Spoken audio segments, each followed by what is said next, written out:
السلام عليكم ورحمة الله وبركاته. بالنسبة للناس اللي سألتني إن إحنا بنشغل المكنة بس الشاشة بتفضل لونها أسود ما بتنورش مع إن المكنة شغالة ودايرة وكل حاجة، فأنا جاي دلوقتي أعرفك حل المشكلة دي إيه. بس عايزك تعمل اشتراك في القناة وتصلي على النبي ولايك للفيديو وتعالى بقى أعرفك.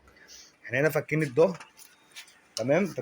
فكين ظهر المكنة من فوق، تمام. البوكس اللي قدامك دوت في المكنة الألوان بيبقى فيه رمتين، رمة هنا أهي، والمفروض بيبقى فيه رمة هنا جنبها، تمام. بس احنا طبعا خالعين الرمة علشان نعرفك المشكلة في ايه. انت هتفك الرمة دي والرمة دي، تمام، وتنضفهم كويس بأقاي وتنضف مكانهم. بعد كده ترجع تركبهم وتقفل الظهر بتاعك، وان شاء الله المكنة هتشتغل معاك. فاحنا دلوقتي اهو طفي المكنة، تمام، وهنحط الرمة بعد ما احنا نضفناها.